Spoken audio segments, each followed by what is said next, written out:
तो देखिए, हालात इशारा कर रहे हैं कि अब वर्ल्ड ऑर्डर रूस से तय होगा और अगर ऐसा हुआ तो ये अमेरिका के लिए किसी बड़े झटके से कम नहीं होगा। रूस और यूक्रेन का युद्ध रुका तो ट्रंप इसका क्रेडिट बेशक ले सकते हैं, लेकिन इसका असल फायदा उन्हें मिलेगा नहीं। फायदा मिलेगा भारत को, क्योंकि अमेरिका टैरिफ वाली तनातनी से पहले चीन को साधने के लिए भारत का सहारा लेता था। इस डिप्लोमेसी पर वॉशिंगटन ने 20 साल खर्च कर दिए, लेकिन भारत से अमेरिकी तनातनी ने दक्षिण एशिया का पूरा इक्वेशन अब बदल दिया है। अब भारत और रूस के साथ चीन एक खेमे में दिखाई दे रहे हैं, जबकि अमेरिका दूसरी तरफ बिल्कुल अलग थलग पड़ता नजर आ रहा है। भारत और चीन सीमा विवाद भूलकर आगे बढ़ रहे हैं। चीन ने भारत को फर्टिलाइजर, रेयर अर्थ मेटल और सुरंग खोदने वाली मशीन के निर्यात पर लगी पाबंदी हटाने का ऐलान किया है। मतलब यह है कि भारत, रूस और चीन ये तीनों मिलकर एक नई आर्थिक धुरी बना सकते हैं और इसका नुकसान अगर सबसे ज्यादा किसी को होगा तो वो होगा अमेरिका। उसका जो ग्लोबल असर है वो कम हो सकता है। भारत, चीन और रूस मजबूत कारोबारी रिश्तों के साथ आगे बढ़ेंगे। कारोबार के लिए तीनों देश डॉलर की जगह अपनी मुद्रा इस्तेमाल कर सकते हैं और इससे अमेरिकी डॉलर की ग्लोबल करेंसी वाली पहचान खतरे में पड़ सकती है। यह अमेरिकी अर्थव्यवस्था के लिए बड़ा झटका होगा। अमेरिका कई साल से चीन का बढ़ता प्रभाव रोकने की कोशिश कर रहा है। भारत और चीन की साझेदारी से उसके इस प्रयास को झटका लगेगा। अमेरिका भारत को अरबों डॉलर के हथियार बेचता है। भारत और रूस के बीच रक्षा सहयोग बढ़ने से अमेरिका के डिफेंस एक्सपोर्ट पर भी बुरा असर पड़ सकता है। तो कुल मिलाकर कहें तो तीनों देशों के बीच बढ़ता आर्थिक और रणनीतिक सहयोग अमेरिका के लिए पॉइंट ऑफ कंसर्न है।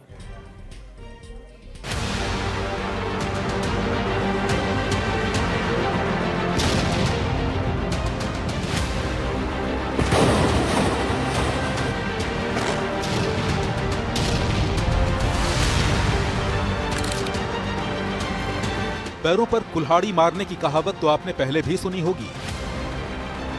अब नई कहावत सुनिए। ये कहावत है कुल्हाड़ी पर कूद पड़ना। इसका रिश्ता जितना अमेरिका की युद्ध नीति और कूटनीति से है, उतना ही उसकी टैरिफ नीति से भी है, जो सारे वैश्विक समीकरण बदलती दिखाई पड़ रही है। एशिया की दो महाशक्तियां भारत और चीन एक दूसरे के साथ आती दिखाई दे रही है। रूस भी इसी का हिस्सा है। अगर कोई अकेले दिखाई पड़ रहा है तो वो है अमेरिका।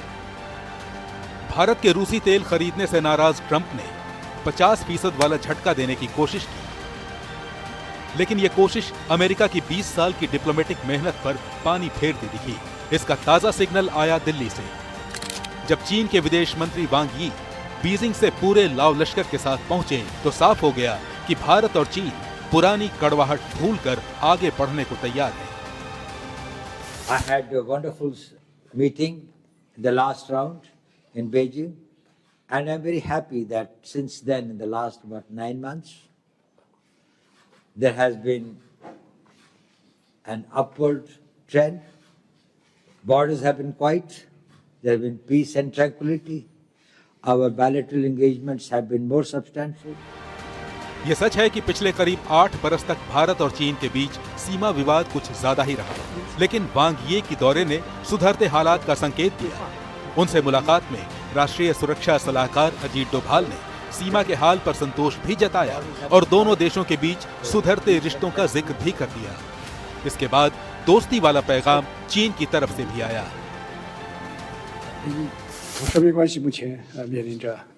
हमारे द्विपक्षीय संबंधों में सुधार और विकास का ये एक महत्वपूर्ण मौका है। हमने प्रधानमंत्री मोदी को एससीओ शिखर सम्मेलन का न्योता दिया है। हमारा देश प्रधानमंत्री मोदी की चीन यात्रा को बहुत महत्व देता है।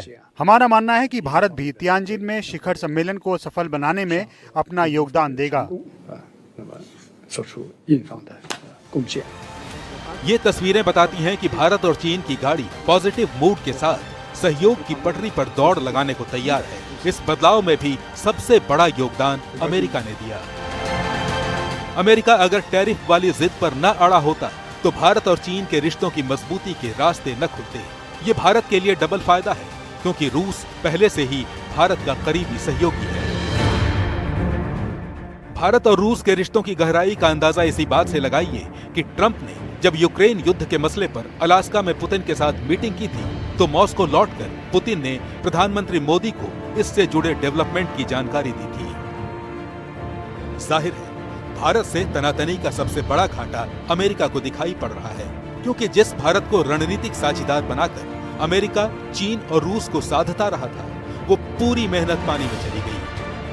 ट्रंप की टैरिफ वाली जिद ने भारत का स्वदेशी संकल्प भी मजबूत कर दिया। 15 अगस्त को प्रधानमंत्री मोदी जब लाल किले की प्राचीर से देश को संबोधित कर रहे थे, तब उन्होंने किसी का नाम नहीं लिया था, लेकिन उनके संदेश का मर्म समझने वाले समझ गए। किसी दूसरे की लकीर छोटी करने के लिए अपनी ऊर्जा हमें नहीं खपानी है, हमें पूरी ऊर्जा के साथ हमारी लकीर को लंबा करना है।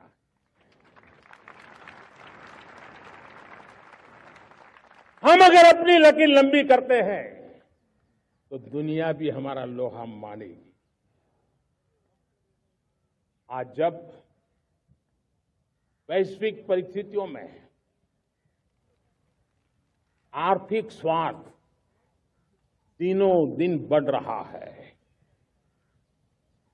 तब समय की मांग है कि हम उन संकटों के रोते बैठने की जरूरत नहीं है, हिम्मत के साथ हम अपनी लकीर को लंबी करें। अगर रूस और यूक्रेन के बीच युद्ध रुका तो हो सकता है क्रेडिट ट्रंप को मिले, लेकिन फायदा भारत का होगा। इसे यूं समझिए, अमेरिका ने रूस यूक्रेन युद्ध की आड़ में ही भारत पर 50% का टैरिफ लगाया है। युद्ध रुका तो ट्रंप को एक्स्ट्रा थोपा गया 25% टैरिफ हटाना पड़ सकता है। ट्रंप और पुतिन की केमिस्ट्री बताती है कि रूस पर लगी पाबंदियां भी घट सकती हैं। ये बात भी भारत के फायदे की है। रूस का सस्ता तेल अगर सीधा यूरोप पहुंचा तो वहां प्रोडक्शन कॉस्ट में कमी आएगी। इसका फायदा ग्लोबल ट्रेड को होगा, जिसमें भारत का भी बड़ा हिस्सा है। भारत दक्षिण एशिया की सबसे बड़ी अर्थव्यवस्था में शामिल है, जिसे दबाने की कोशिश अमेरिका को ही भारी पड़ सकती है।